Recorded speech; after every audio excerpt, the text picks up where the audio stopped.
बाबा जी, मेरा पहला क्वेश्चन निराकार के संदर्भ में है। बेसिकली मैं ये जानना चाहता हूँ, जैसे कीनोपनिषद में कहा गया है कि ये जो हमारी आंखें हैं ये नहीं देखती, जो देखने वाला है वो अलग है। जो कान है सुनने वाले, ये कान नहीं है, ये आत्मा में जो कान होते हैं जो उसमें होती है। तो जो ये ब्रह्म है, ये सारा बताने के बाद कहते हैं कि आप ब्रह्म को जानने की कोशिश करते हो। अगर आप कहते हो कि ब्रह्म को आपने जान लिया तो आप ब्रह्म को नहीं जानते। अगर आप कहते हो ब्रह्म को नहीं जानते तो आप ब्रह्म को जानते हो, मतलब निराकार गुरु को। मतलब ऐसा क्या है कि उसको इंसान नहीं जान सकता? प्लस एक चीज मेरी और डाउट है कि जो निराकार भगवान है और मेरी ब्रह्म है, जब मैं निराकार में लीन होता हूँ तो क्या चेंजेस होते हैं? मतलब क्या हम एक हो जाते हैं निराकार और, या मेरी एंटिटी अलग रहती है?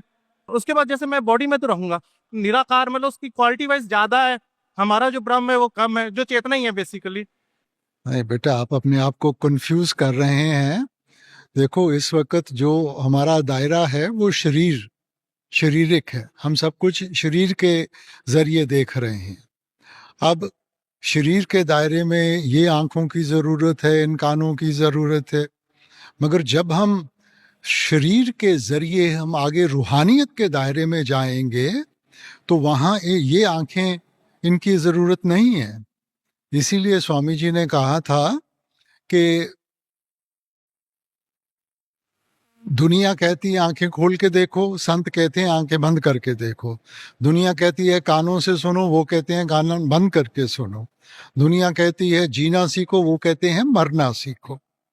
और वाणी कहती है से अखियां बेअन जिन्नी दसिंदो मापरी, कि वो आंखें जिनके साथ मालिक के दर्शन करने हैं वो और है। सो जब हम इन आंखों को बंद करेंगे तब वो तीसरी आंख खुलेगी, तब उसके सच्चे दर्शन होंगे, वो रूहानियत के दायरे में। सो हमने अपने शरीर के जरिए रूहानियत के दायरे में आना है, तब हम शारीरिक इन चीजों से आगे बढ़ पाएंगे। जो हमारी कॉन्शियसनेस चेतना है बेसिकली, जो वो निराकार से मिलेगी, मिलती है तो मिलेगी नहीं। इस एंटिटी वक्त मेरी रहेगी, एंटिटी इस रहेगी। वक्त जो आपकी आइडेंटिटी है, आप शरीर को देख के बना रहे हैं। हाँ। जब रूहानियत के दायरे में जाएंगे तब हमें एहसास होगा कि हमारी जो असल आइडेंटिटी है वो तो आत्मा है, और आत्मा परमात्मा की अंश है। तो मर्ज होना मतलब क्या होता है? लीन होना क्या होता है? मर्ज तो तब होगा जी अगर अलग होगी।